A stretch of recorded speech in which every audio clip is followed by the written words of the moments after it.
Well, hello everyone, and welcome to Hogarth's Global Astrology. Know your planets, know yourself, or know your nation, know yourself. The two are interchangeable. And first of all, forgive me for being a bit late. Laura and I were backstage and my camera wasn't working, the sound wasn't working. It was a nightmare. But anyway, so introducing now, I say introducing, Laura and I have collaborated before. But this is Laura's first time on my channel, and I'll be hosting Laura. So before, I just want to give you a little introduction to Laura and what she's about, and then we're going to dive into the show and our discussion. So thank you everyone who's joined us so far. So this is a little bit of Laura's background, just in case you don't know, you're not familiar with Laura. So Laura is the executive director of the foundation of the Sacred Stream. So it is a resource center and school for consciousness studies based in Berkeley, California. She's an in-depth hypnosis practitioner and is the host of the Sacred Stream podcast. That's where Laura's hosted me a couple of times.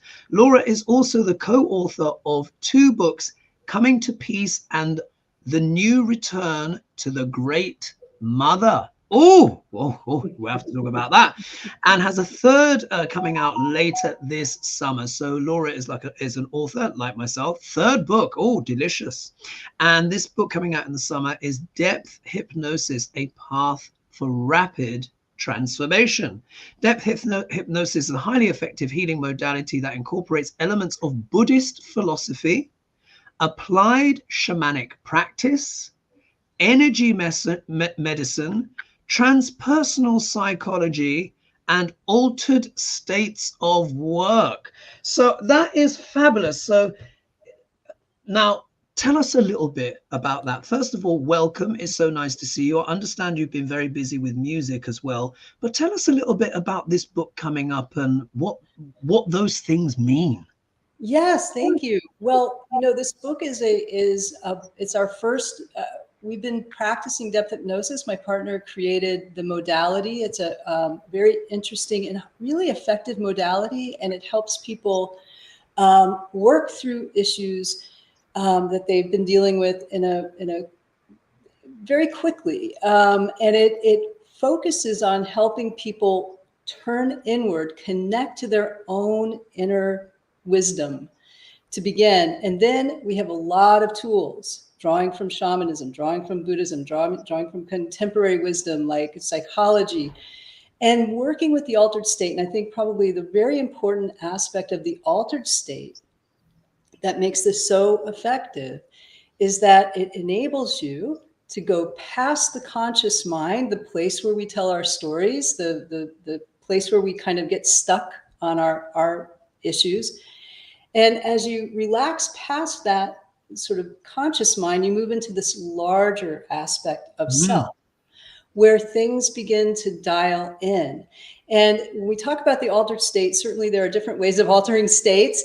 We're not talking about working with psychedelics, although that is a way of altering the state. We're working with meditation, guided visualization, something called the journey, which alters states with repetitive sound. So I do a lot of training. I train a lot of psychotherapists in this model and other counselors who are looking for another tool in their tool belt. And it's a cool modality, and I'm very excited. It's quite hard to talk about sometimes because it's very experiential. It doesn't. There is no prescription to it. It's not cookie cutter. Everyone's individual, and they have their own experience, and they develop their own tools, and the practitioner is there to help them do that. So a lot of people who've done a lot of psychotherapy, which is so helpful and so great, find it useful when they've understood their wounding and they want to go deeper and clear more. So Wow. I wanted to say this one thing, Hogarth, too, which maybe we can look at a little bit. But one of the things that we struggle with in our culture now is this over onslaught of media, onslaught of disinformation. And so one of the really, I write about it in the book, which I'm co-writing with the founder of Depth Hypnosis, Isa Gucciardi, who has a doctorate in psychology and has worked with various forms of healing modalities, and is an excellent Buddhist practitioner and applied shamanic practitioner. But we talk about this in the book, that one of the things that's so necessary now for us in this time is to be able to become clear. We need clarity. And so connecting to this part of ourself and helps, that is our inner wisdom, and getting clear with it so that we can not be so pushed around by all of the disinformation that we get, is really key for everyone, however you do that. I mean, you don't have to use this modality to do that, but it's critical for us at this time in humanity to navigate. So that's maybe we can look at social media and where that's headed today. Absolutely, and there's some feedback here for you already. So I've clicked on a few comments. I put the star on them so they're easier to reference. So someone in the comment has asked you. So this is JC, and they've asked, does Laura know Michael Bookbinder? Also, Berkeley was a powerful healer / teacher there. Ring any bells for you? I don't, but I would love to know him, and I will look into him. Thank you for sharing that. Great last name, isn't it? Michael Bookbinder. You can't go far wrong with that. Yes. Let's see. Sherry Serena says, hi, Hogarth. Hi, Flora. I'm so excited that you're collaborating. I love the Sacred Stream and have taken many classes with them. Yes. So that's wonderful. Thank you, Sherry. Sherry also says, depth hypnosis really helped me with some issues I had been working on, and really loved this model. And Clementine says, depth hypnosis practitioner here. Such a gift to be practicing this great healing modality with others. And so, I mean, this really in many ways is pertinent, isn't it, Laura? Because my goodness, if there is any time in the world, in global history right now, it is certainly, we all need a bit of healing and the clearing out of the absolute douchebaggery that we see all around us in the world, isn't it? I mean, it's just... It doesn't stop. It just doesn't stop. Yeah. So I want to thank Sherry and Clem for being here, and I just give a little shout out to Clementine. She's the drummer for Zepparella, a quite well-known, very popular all-women cover band, Zeppelin cover band, and they play all over and big crowds, and she's quite a talent. She was just on the Seth Meyers show as this drummer. So welcome, Clementine. Brilliant. And then we've got some hellos here, and then here we've got Holly Holloway saying, really good point on clarity. Though now Laura is actually a talented musician. We saw this in her chart, and I remember when we did a consultation probably a couple of years ago now, and I remember music came up, and I was asking you about your music gifts and stuff, which I could see in the chart. She was very shy. Didn't want to say too much about it. And I said, I feel like this will come back for you in a big way. And has that happened? Because I understand, didn't you do some music collaborations last year and stuff? Did that come true? Yes. Well, it's funny because you did see it in the chart, and I did dismiss it. I'll just give a little background. I had a very nice career in music. I had a few songs on commercial radio. I got to play with a lot of big names, bigger than me then, and that was quite a lovely experience. I'm a songwriter, and I did have a tragedy in my life that took me a little bit in a different direction. And also, the music industry is a bit tough, and, being out on the road is a bit tough, and I wanted to be at home, a little bit more at home with my family. So, but this direction I took really led me to the path that I've been on with studying healing modalities and working with depth hypnosis and working with different ancient wisdom systems, that studying Buddhism and applied shamanism, and a variety of healing modalities. And the Sacred Stream, which is my organization, what that means is we chose that name because we feel that the stream that informs all things there's something like a sacred stream that is informing everything, all cultures, all religions, all artistic traditions. And while they may, grow up along the stream as grasses and flowers and trees and look different and have different, protocols and those things, it's all coming from the same source. So that's the name of the sacred stream. Now, you saw in my chart, and I dismissed it a little bit. I was like, yeah, it would be nice to get back to music. And I had a couple of friends who were psychic who kept saying, music, it's big and you need to come back to music. And last summer, it started dialing in for me. It was very clear. Spirit was putting it in my path and I couldn't ignore it. And so there are a few things that happened, but sort of the big culmination was a very dear friend of mine, a man named Mark Barden, who I toured with quite a bit in our youth. We're very dear friends to this day. And you may recognize him from Sandy Hook Promise, an organization that fights anti-gun violence, is an anti-gun violence thing. And he lost his son in a school shooting. And he's quite the face of, this anti-gun violence movement. He's done a lot of amazing work to bring the two sides together, to figure out what we can do to get somewhere, because it's so polarized. And so he alone, he and his organization and these people who work at that organization have done a lot. But we came back together, and he is doing a big thing. It's called Artists for Action. And he's playing with all these people like Jackson Brown and, Sheryl Crow, and there's a film out. Sorry, Hoagie, I'm telling you, I'm giving you a lot of information, but this is fascinating. Okay, so he's come back to music, and it's been healing for him. And of course, I parallel him in a similar tragedy, and not as dramatic, and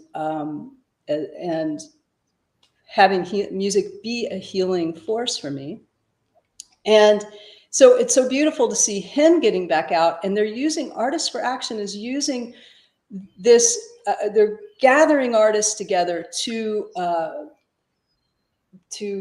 try to get people involved and to vote and to work to help heal this issue with gun violence. And so they have a lot of huge artists involved. And so I got to go to the be part of a minor part, mind you, but a part of the big concert in New York City that happened in December, and there are going to be more and of them. And wasn't Sheryl Crow in that one as well? Yes, Sheryl Crow, Bernie Williams, Peter Frampton.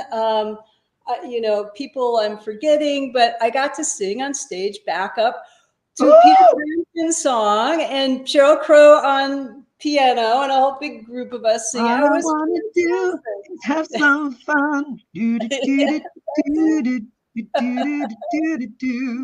Great. Yeah, so that's lovely. And there will be more of those shows. And I should point out to your viewers that we also have a film out. So if you check out the podcast, I don't have a film out. I interviewed, there's a film out about Mark Barden and his return to music and his work as an activist. It's called A Father's Promise. And it's a beautiful film. It's going to it's going to be distributed this September to a whole bunch of streaming platforms. And before you think, I know that story and I'm going to be really sad, you already know that story, and it's the inspiration that comes out of the work that they're doing. It's just a beautifully done film. And so I interviewed Rick Korn, the director, and that's up now. Sacred Stream Radio podcast. We're a large, it's on the YouTube channel, and it's also a large listening, there's a large listening audience. So where audio is pretty popular, Apple Podcasts. And I also did an interview with Mark Barden that was quite wonderful and moving. And he does interviews, but he doesn't do podcasts so much. So you can check those out and some other things if you're interested. And you can go back in the archives and see my absolutely fun and lovely interviews, with two of them with Hogarth. And we're going to have him back to talk about his book, which I'm really excited about. And that'll be later. I got to talk to you about when we're going to schedule that, but like into July, kind of looking. Sure. Well, that is fascinating. So a tremendous amount, of course, has happened since we last collabed, and this is why my audience knows I always like to have like broad collaborations, like because like not everyone is a tarot reader, etc., but they're doing really cool stuff. And like you're talking with the hypnotherapies, etc., the healing modalities. And what I really like about what you're sharing is, for me, I see this as the other energy, the positive energy of this Pluto in Capricorn energy that I've been talking about ad nauseum. Like, my audience knows this. I've just been banging my drum for years now, and I've been telling everyone Pluto is in sidereal Capricorn, not in Aquarius, of course, where they say he is in Western tropical.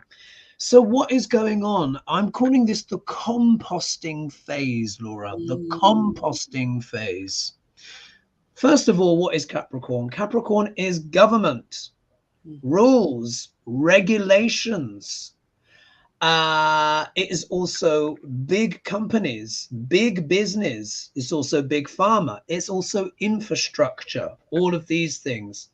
It deals with top-down structures. So this is also talking about hierarchy, billionaires, royal family, etc. And what is Pluto? Pluto is coming up and revealing all of the muck and the gubbins.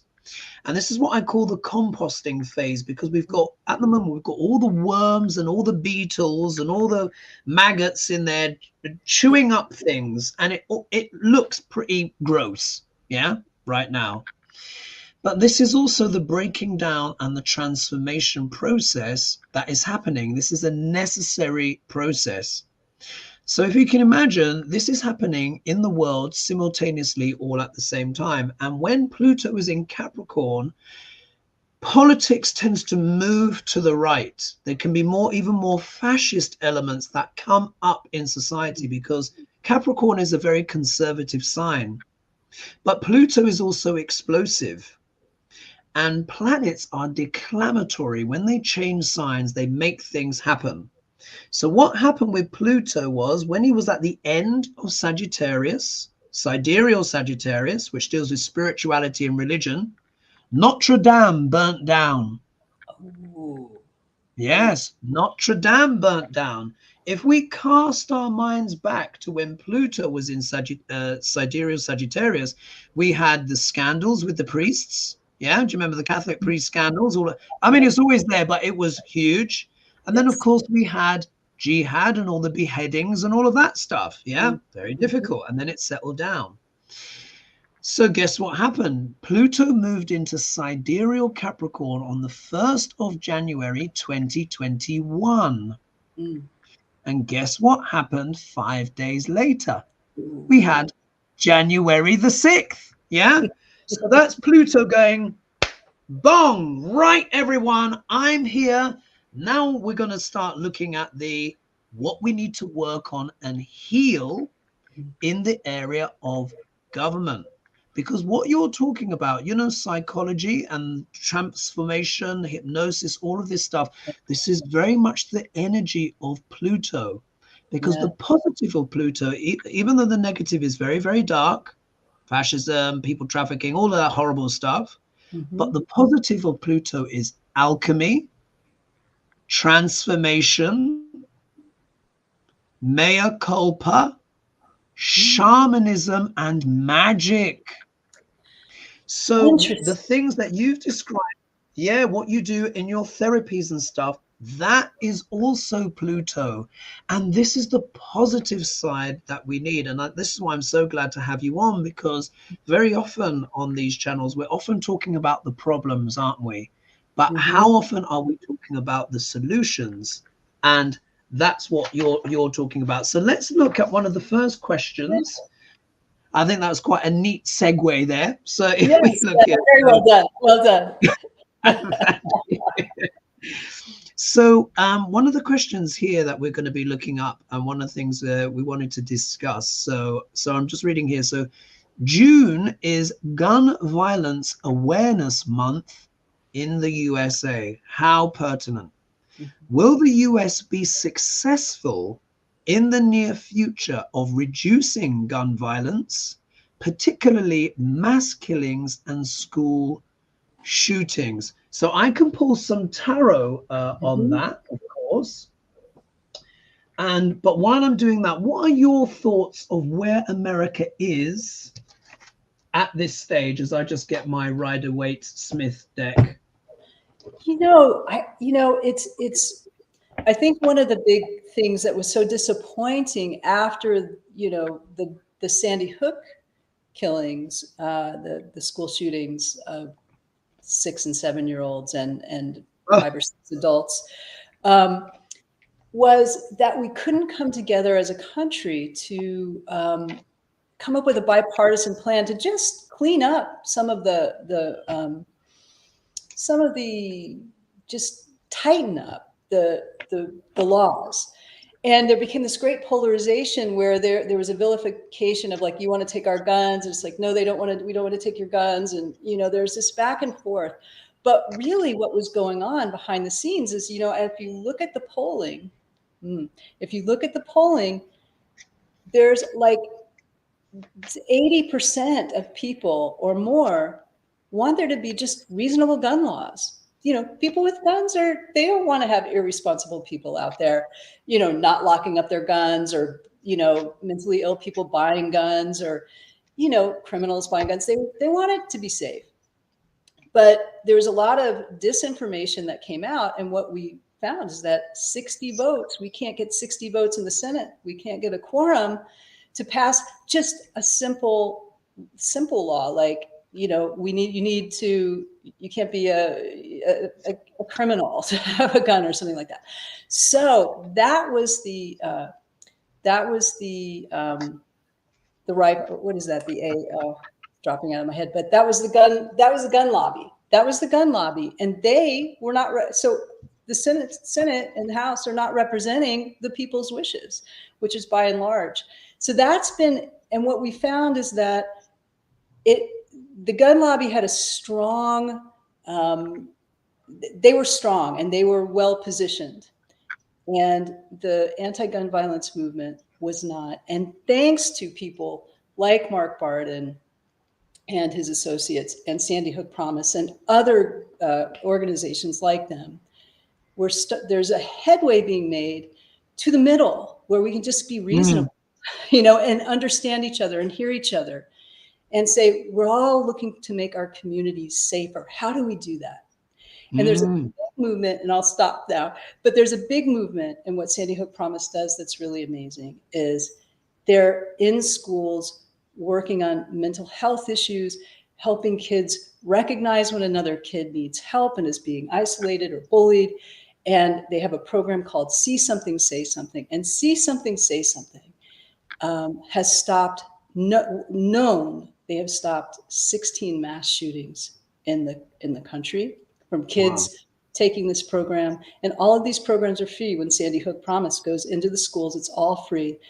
And they've stopped numerous suicides and other things. So we are behind, the good guys were behind, and the good guys are the majority of Americans, who want their neighborhood safe. It's not taking away, it's legislating reasonable gun legislation. Absolutely. So I pulled some cards. So I pulled some cards to get my energetic read on this. Yes. And of course, as you know, I'm a Brit based here in the UK. And guess what? We don't have any guns, yes? So I mean, it's like we're, you know, literally like I mean, like for example, is there going to be a bloodbath of some sorts in the UK in the next couple of weeks? My answer would be yes. Yeah, but you know what it's going to be? It's going to be the Tories who are going to be absolutely disemboweled and dismembered at the elections coming up, because only an absolute cast iron idiot would be voting for the Tories right now, particularly after their new scandals, betting scandals, where people in the government, literally Rishi Sunak's personal aide, took bets out on when the election would be called, which is effectively insider trading, and it's become this massive scandal, if they weren't terrible enough as it is already anyway. But that's the kind of, you know, those are the kind of things we have in the UK. So taking this back to the gun question. So June is Gun Violence Awareness Month in the US. Will the US be successful in the near future of reducing gun violence, particularly mass shootings and killings in mass killings and school shootings? So what fell out of the deck? Oh, we've got 220 people with us now. Thank you so much for joining us. And if you're enjoying this content, and particularly what you're hearing from Laura as well, please don't forget to like and subscribe. And Laura's details will be in the video description below if I've remembered to add it, but I'll add it after we've finished if I haven't. So here, this was the card that fell out, and here we got the Page of Swords. So this is very, very interesting, this energy, because swords deal with the intellect, with the mind, and pages are always about messages. And so here we see the Page of Swords. So this, in a way, is almost like the message of what you were talking about, raising awareness with this sword of truth here. And you see here, it's a youthful person as well. So this is showing in many ways the groundswell, particularly with younger people that want to be safe. I mean, how is it normal that every school kid has to go through the drill for the mad, crazy nutbag guy or gal that is could come into the school? Why are children being trained? Yes. This is what, hey, everyone, now after lunch, we're going to do the drill so you know how to run and hide under a table when a shooter comes. I mean, like when you're outside of America, that just seems like absolute lunacy that children have to do this. Young primary school children have to train of how to evade a shooter. Anyway, I'm not going to try not go on a big rant, but it's crazy. So if we look here we've got the Ace of Cups. Now the Ace of Cups can it's a yes card. So aces are yes cards. So it does look like, aha, yes, there will be progress that will be made on this. Will at some point there'll be sensible gun laws? I'd like to think so. But this is also talking about the overflowing emotion as well. So many families grieving. So in a way, this is a bittersweet card, but it is symbolizing what the whole reading is about. So that is a yes card. But look at the obstacle card. You're going to find this so pertinent. The devil. Yeah. I just have to cover the naughty bits for the algorithm. So here, this is the obstacle. The obstacle quite literally is the devil. What does the devil represent? It represents what? Corruption, attachment to outmoded ideas and things. This is your gun lobby right here, but it's not just the gun lobby. This is also as well those that are attached to these dark emotions, this dark sense of entitlement where it's like, well, I've got the right to kill someone if I want. Thank you very much. You are not taking my guns, and I don't care who dies. Yeah. So here, this is also as well, this is talking about addiction as well.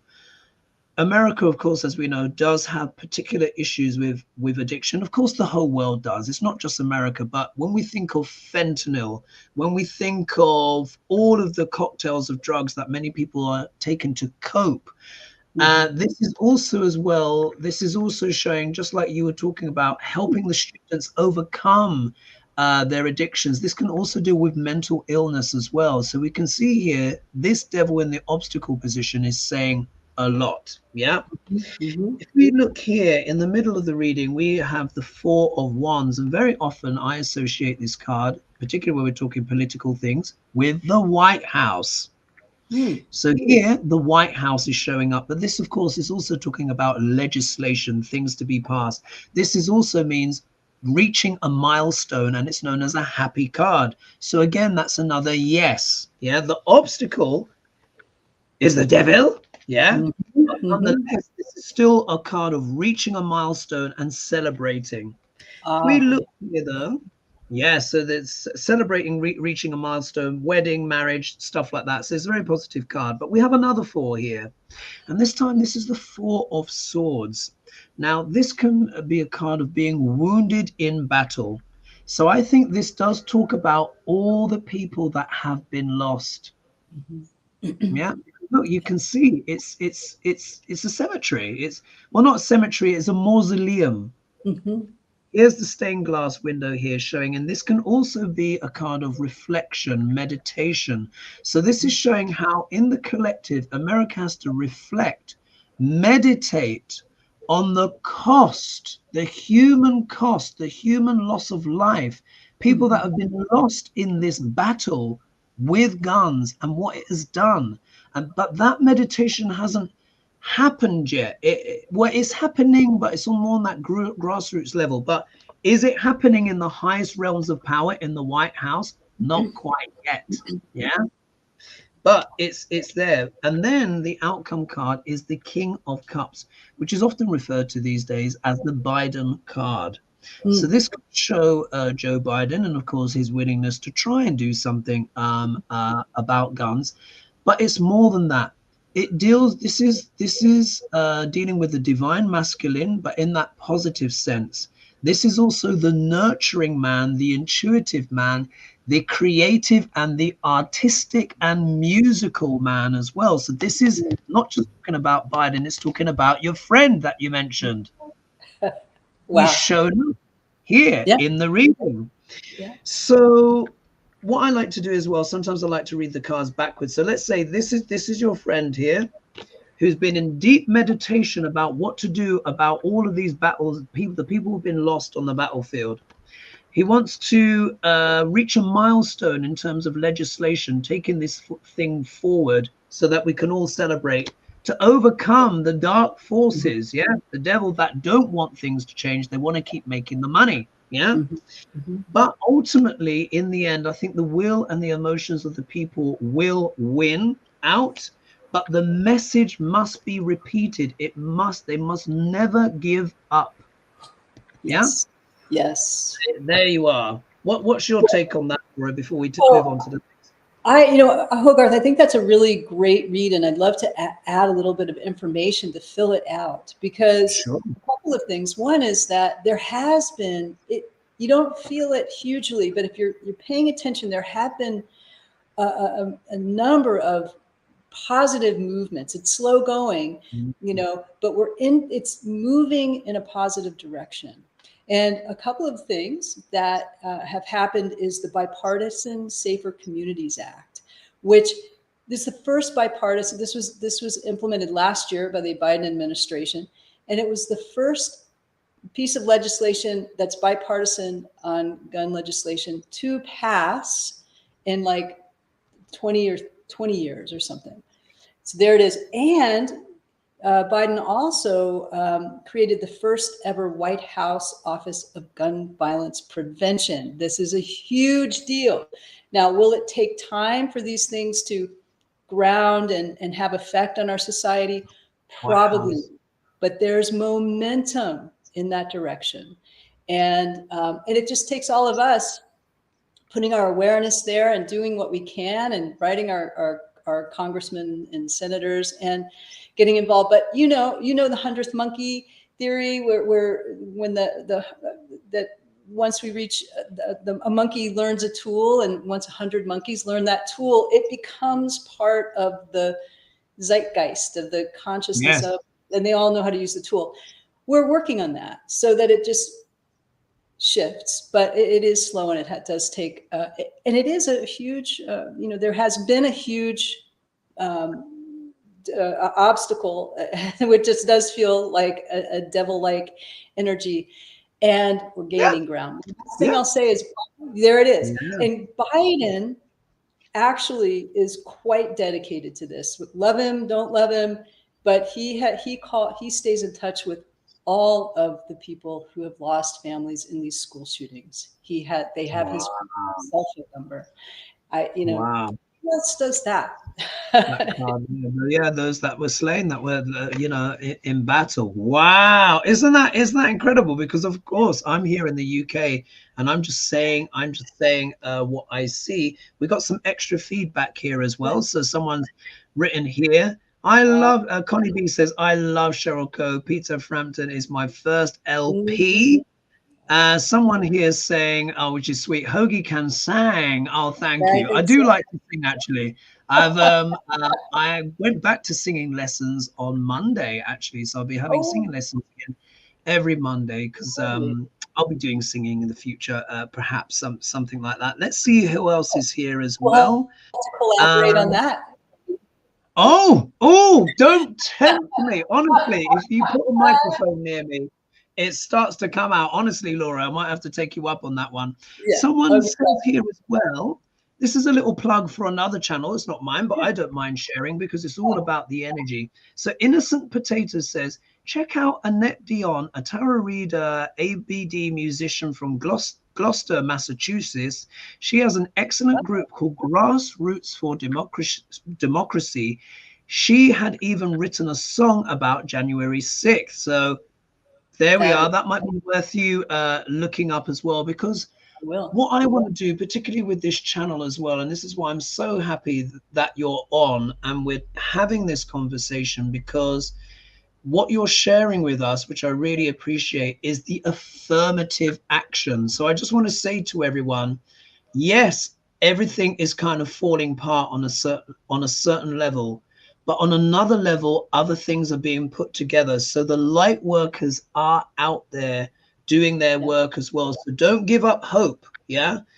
Even though it's cray and we're going to see some wild and crazy stuff, but we've also had people like Laura, like yourselves, watching others doing really good work. Are you ready for our next question? Yeah. Oh, yeah. And, I wanted to, I wanted to just tell you that your description of this being a composting time really helps me, because it does feel just like, I'm generally an optimist, Sagittarius, and, but it's been heavy. These are heavy, heavy times. And I think everyone's feeling it. So that recognizing it as a composting time is really helpful. And can I throw a question at you? It's one. Sure, go for it. But, there's so much going on in the US, and we can get into a bigger thing, move past the US, because we'll do that. But I've been concerned, there's a lot of focus on the Supreme Court, and that is insane. Again, we are currently insane, and people are trying to change that. Thank you, Jack Smith. But I've been concerned about the health of liberal judge Sonia Sotomayor, who has, you don't hear about it, but there's been little creeps, and it doesn't necessarily mean it's, she's going away anytime soon, but she does have type 1 diabetes and has had it since she was 9. And this can shorten a lifetime, and it can also create some pretty serious things to deal with when you get older, and she's not young. So, as one of our 3 liberal, liberal judges on the court, I'm curious what you want me to read? Yeah, I would love. Yeah. And what's her name? What's her name again? Sonia Sotomayor. Okay.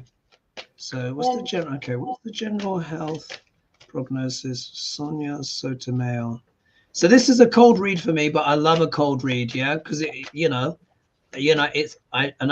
always just say what I see anyway in the cards. I never think of like, oh, what will the audience think? No, I just read the cards. Okay, what's the energy? Sonia, what's going on with her? All right, let me just pull the camera down. What's going on with Sonia? And I always select with my eyes closed, by the way. What's going on with Sonia? Sonia. What's going on with her and her health? Sonia Sotomayor. Sonia Sotomayor. Let's see. Let's see. Let's have a look here. Oh dear. All right. I just have to say what I see. Yeah. Okay. Now, this is really interesting. So this card very often comes up in political readings, normally for the GOP, but obviously you say she's a liberal judge and stuff like this. This is the Ten of Pentacles, which is about legacies and institutions, institutions of power and influence. So, of course, if she's a Supreme Court judge, voila. If you see here on this card, you have the grandfather, his children, and the grandchildren playing, plus the dogs. So this does talk about institutions, establishment, legacies, stuff like that. So this, obviously, her health could potentially impact her legacy, which will be maybe this more liberal stance. But this is showing her status here, Supreme Court judge, highest court in the land. Now, if we look here, the second card in the 5-card spread can often be seen as the obstacle.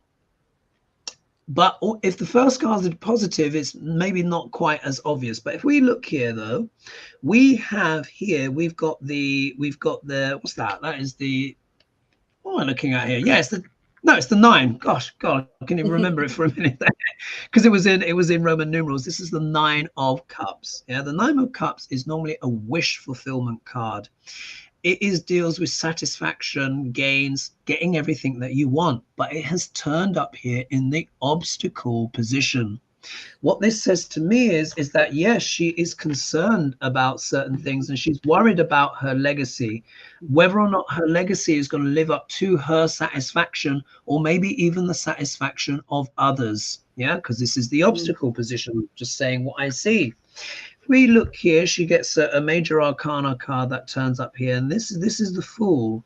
Now, the Fool, sometimes it can be interpreted as being foolish, but obviously this is probably an intelligent person, not an idiotic person. But what this card can also talk about, it can talk about the beginning of a new cycle in some shape or form, or having to take a leap of faith. So there is an element here in her life, maybe in regard to her health, where she may not be fully in control, or she could be embarking on a new journey. But that journey may not necessarily be one that is connected with her legacy in the Supreme Court. Yeah, particularly when you see the next cards. Now, this is a little bit worrying, I must say. We've got the 4 of Swords comes back. Yeah. Now, of course, the 4 of Swords can be what? About being wounded in battle. It's also a card of meditation and reflection, but let's not forget it is also a mausoleum. Yeah. So what is this new journey that she may be embarking on? Yeah. Where will this journey take her? Yeah. It looks like the journey is going to the mausoleum potentially. But when we look at the outcome card, here we get the 5 of Pentacles, which is, a card of being out in the cold, etc., or feeling excluded. But this is also a card that is associated with poor health. Yeah. So here, I think I think she really wants to, like, if we think here, when we think of her legacy, she really wants to be proud of what she's done, but there's an obstacle. She's having to take a leap of faith at the moment, and she's probably having to rely on intuition. Yeah, but this is a big jump, and it's somewhere like, I mean, maybe she might. I'm not necessarily saying she will pass, but it could be. Does she have to retire because of poor health? Right. That's what I'm seeing. And the question becomes when. And I do a little divination. I work with the I Ching, and I work with the pendulum. Although I got a no on the pendulum from doing that live here today, so I'm respecting that. But it was interesting, the throw I did with the I Ching, which is a Taoist form of divination was 61 into 60, which is insight into limitations. And in a way, it parallels what you're saying. And I'll just read the changing line, because the changing line is very important.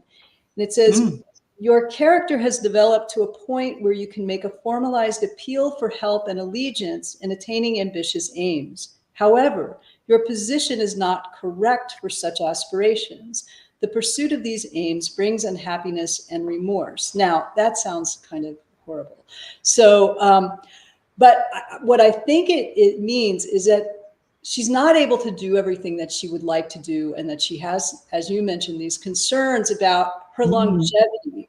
And remember, we have a Supreme Court that's basically 6-3 with some real extremist active Republican. And corrupt as well. Corrupt. Oh my gosh. So she and the other two liberal justices are really trying to hang on. And so moving into limitations perhaps says, you know, that's what she's experiencing. And certainly the court is experiencing that. It doesn't mean we're going to stay there, and it doesn't mean that she's necessarily going to have to leave the court anytime soon. But we do have probably a shortened term with Sotomayor. And we all have to be really, you know, we don't want to end up where we did with Ruth Bader Ginsburg, not retiring at the appropriate time. So, but I don't think Sotomayor is there now, but I think she may be struggling with some health issues that, you know. It looks like it. That's what the cards were saying. Pretty clear for me. And I don't know anything about it, as you know, but I just say what I see, and I can see, yeah, there are issues with health concerns there. Got some more feedback here for you. So some people are saying, Connie B saying, great discussion at Hogarth's Global Astrology. So people are enjoying the discussion. Annie. And this here, we've got here, Laurie Huntsinger says, lovely question, Holly Holloway. I have the same hopes and dreams. We, the people as a collective around the world, are holding the same space. Yes, so that is very important as well. So in this composting, as I've been saying, yes, you see some yucky, icky stuff come up. But let's not forget as well, compost is the rich soil in which almost anything can grow. And everything starts with the soil. So even though we're seeing the old breaking down, remember too, it's also a metamorphosis. The Pluto is also represents the phoenix rising from the ashes. For me, it's also like the moth or the butterfly as well. For me, it's more like a moth in many ways, actually. But nonetheless, that transformation there. So there was another question that came in. 1 minute. Let's get Did this you see in. Holly's question, Hogarth? Sorry, I'm just plugging my. Say again. Holly had a question. Can I read that while you pull that other question up? Sure. This one's on the future of the Republican Party, which I think was emailed to me. But what was Holly's question? She had asked, I'm hearing that Pluto is working through big energies like government. How can we as individuals best work with these energies to help make the transformation more positive in the world? And I think that's a great question. And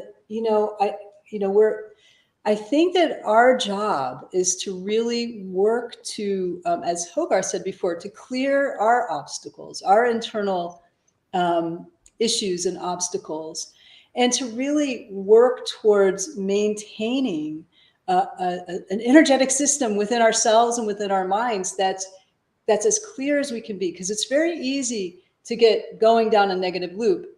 And we also want to be realistic. We don't want to get into like Pollyanna thinking everything's going to be fine and I can just go, on this vacation or whatever. Like, we need to work towards holding the reality, which is not pleasant at times, but while also not being thrown about by it. So we're grounding within ourselves and doing the things we need to do to maintain a positive outlook and a healthy inner world, while also, holding the truth of what's happening and getting clear on what that truth is. So that's a very small, it's a large topic, but I just wanted to address that because thanks. Thanks for that contribution. And one of the things that I wrote about, of course, in my book as well, I also go to do the outer planets as well, because I'm a Neo-Vedic astrologer, so I include the outer planets.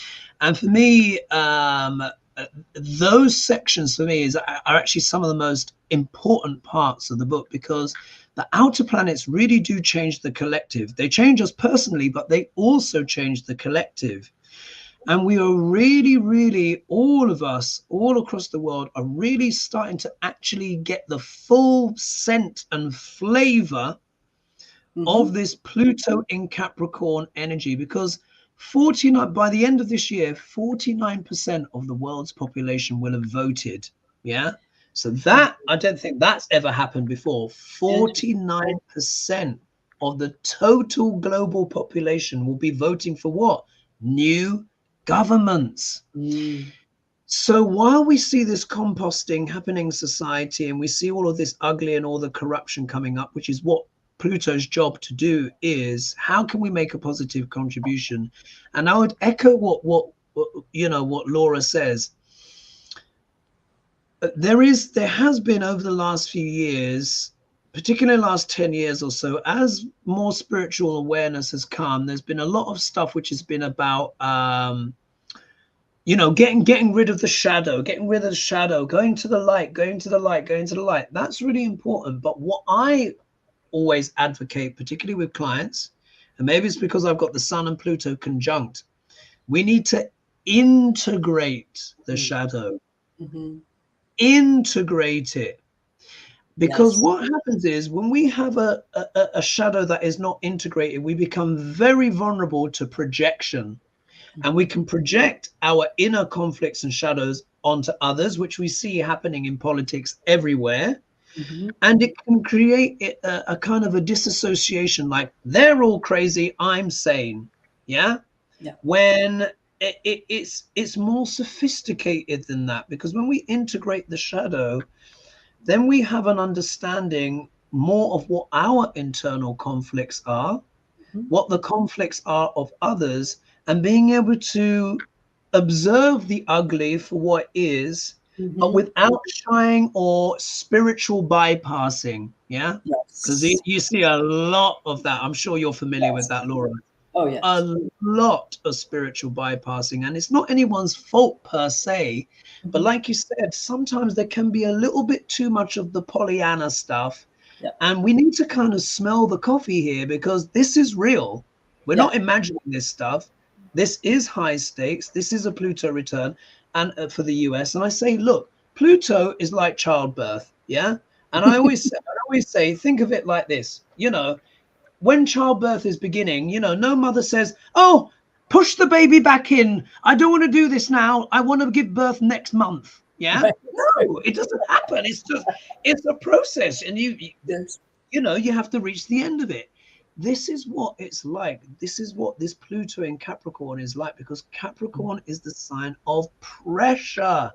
So there's intense pressure. Pluto intensifies whatever sign it's in. So we're all feeling this pressure. But the trick is, what I would say, is to breathe into it. Breathe into the alchemy.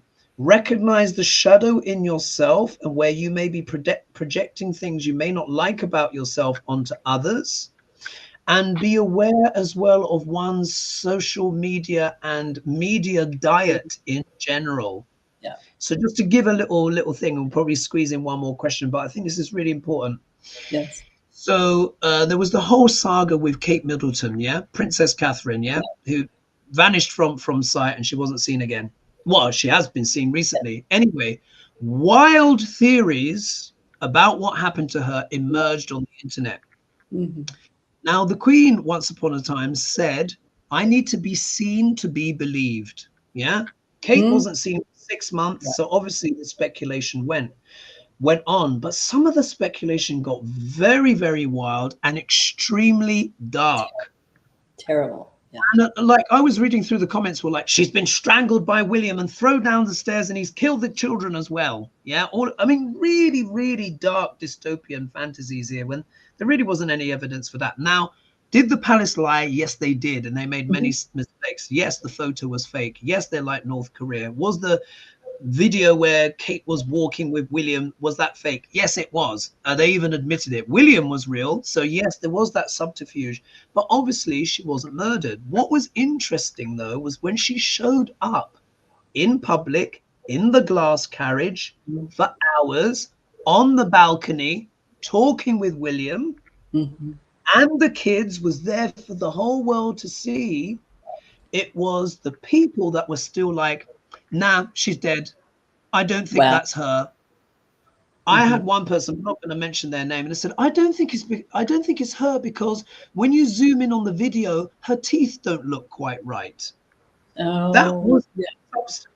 now Yeah. that everyone, that is the shadow of Pluto.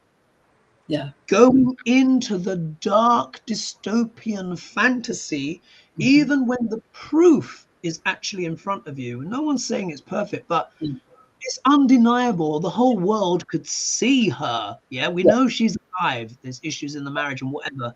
But the reason why I made that point is because everything is so dark, it is easy to get sucked into that vortex of Pluto and vibrate on that energy of the worst case scenario, which I often refer to as the doom imprint. Pluto Yes. can be the doom imprint. And because everything is getting scary, I think a lot of people are kind of reliving trauma of past lives and stuff where they were burned at the stake and all of this kind of stuff. And they think it's going to happen again.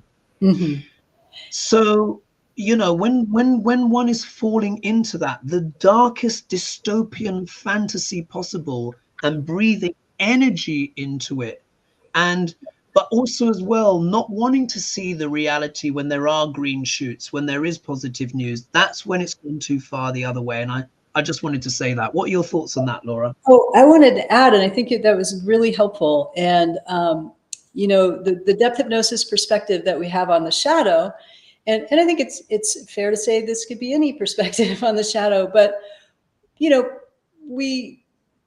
the shadow is something to look at, and that's what you're saying. Breathe into it.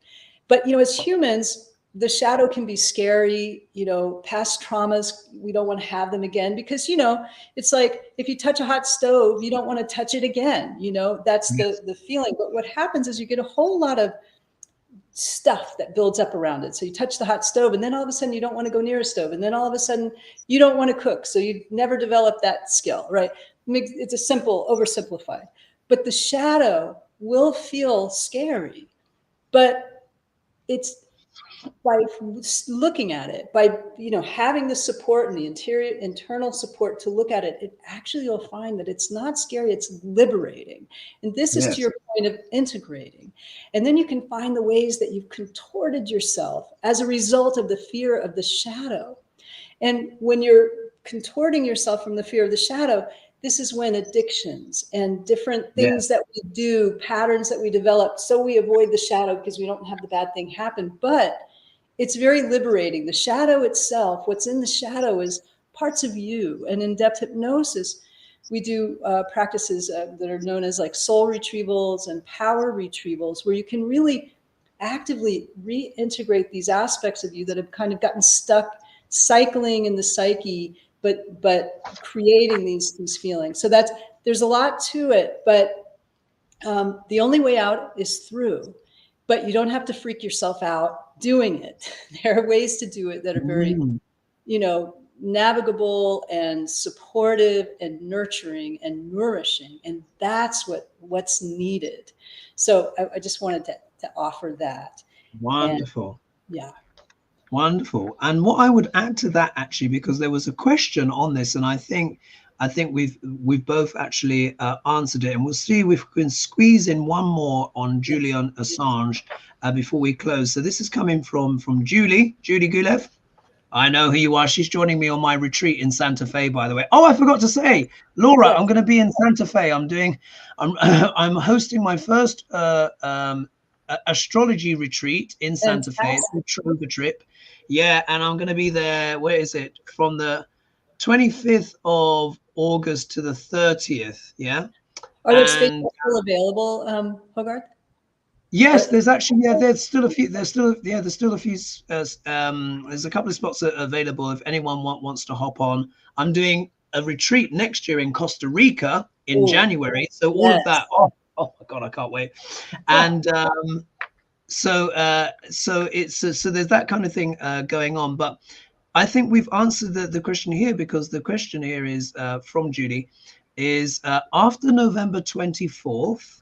And the chaos that it may create, will there be a shift in energy that could cause us to see light at the end of the tunnel? A possibility of a collective sigh of relief, a realization that change is possible, and an actual effort by the collective, I think that she put in there. So I feel like we kind of touched on that a little bit in terms of the solutions. But you know what? What I'll do is, can I interrupt you for 1 second? I wanted to invite your to everyone here, our audience. We have an introduction to depth hypnosis, which is a 90-minute class, which is quite experiential. And I just wanted to invite everyone to join us for free. And I'm going to post that and pop in the code that you would need, the discount code. So. Is that okay if I do that? I should have asked you. All right. No, yeah. If anyone would like, if anyone is interested in this at all, that's, I just want to invite you to join and get a see what it's like for you. So I'm going to post that, and hopefully that showed up. Wonderful, wonderful. So if you could just if you could also email me that code as well. What I'll do is I will add it to the video description below this video. But Laura, can you believe it? Yes. The time. So lovely to be with you. So lovely. Thank you. Thank you. I always say to all my guests, I said, the hour will go in an absolute flash. I think we definitely, of course, need to collaborate again, because in many ways we only scratched the surface, didn't we, of that. But I'm so glad. Thank you for popping on the show today, because I think this gave everyone an opportunity who's watching some tools of how we can make the positive contributions, rather than just us almost watching this kind of almost like a David Lynch horror show, isn't it? Where you're like, oh my God, this could be Gilead or what have you. But I think it was so refreshing to hear how you mentioned the activism, people actively working on the ground, and what we can do as well in terms of, because as they say, it's very true. When you transform yourself, you transform the world. So I'll give the final word to you, Laura. Closing thoughts before we go. How did you feel about that session and where America is going?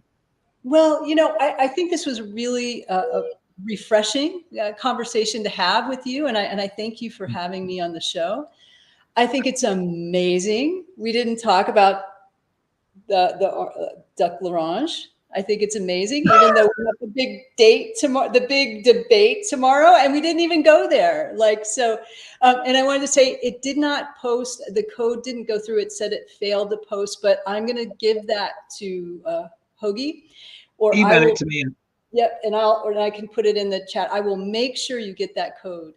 And so it was just a pleasure. So great to see you, and a reminder that Hogarth is going to come on my channel, my podcast, and we're going to talk about his book. I have a lot of questions for him. And I remember when a couple of years ago, when we were talking about how the planets are people, I was like, Hogarth, you have to write this book.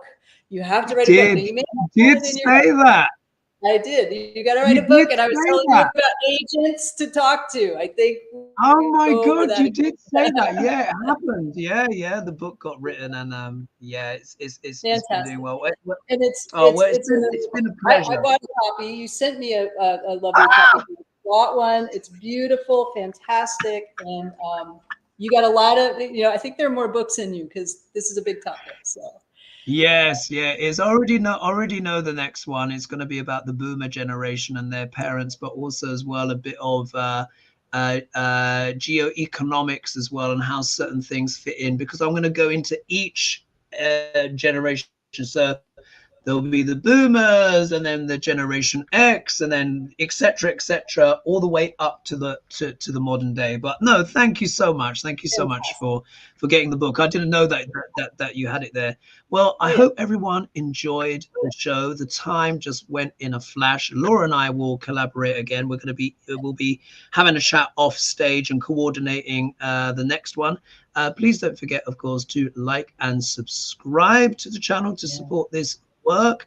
But also as well, I'm going to put Laura's details will also be in the video description as well, and I'm going to get that that code as well that she wanted to share with you guys, because this work is so pertinent at the moment, and this is really the real positive uses of Pluto, doing that shadow integration while the composting is going on.